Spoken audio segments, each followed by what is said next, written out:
Hello! Ay, ang dilim. Wait, ayan. Actually, first time ko po ito.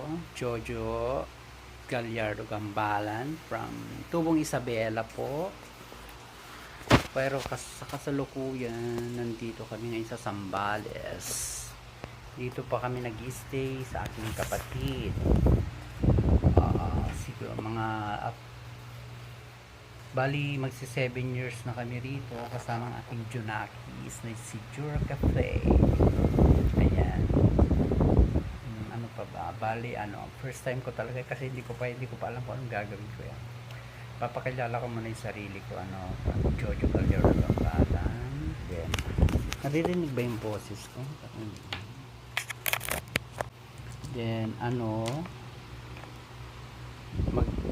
bali pinakanak ako May 28, 1970. So bali magpi-50 na pa ako this coming 8. Opo.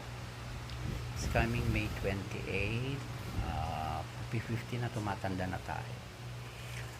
Marami kasi ako napapanood ng mga yung vlog yun. Sabi ko parang masaya.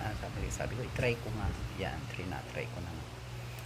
So bali ngayon meron akong binabantay ang maliit na tindahan. Ayan po, papakita ko sa inyo. Ako ang nagtitinda, nagbabantay from 6 o'clock to dati kung wala pang curfew, bali umabot pa ako ng alas 11 ng gabi. Pero ngayon dahil may curfew na, kasi dahil yan sa COVID quarantine, hanggang 8 na lang po muna kami ng gabi.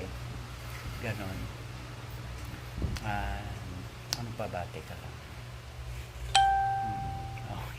Wala akong maisip sana maraming subscribes, maging followers, marami pa akong magiging iba vlog, ganon. First time ko kasi, kaya di ko pa alam, pag-aralan ko pa yung iba. Opo. Okay. So hanggang dito po muna. Sana may mag-subscribes. Yun, mag-subscribe, tapos mag-follow. sorry talaga, first time ko talaga. Hindi siya na sa istura ko tumatanda na talaga. Ayan, sensya na. Okay, hanggang dito po muna. Kasi mag-iisip pa ako kung ano yung mga magsisearch pa ako sa mga kung ano yung mga dapat gawin. Sensya na, bye po muna. Bye. Positive lang po tayo lahat. Bye.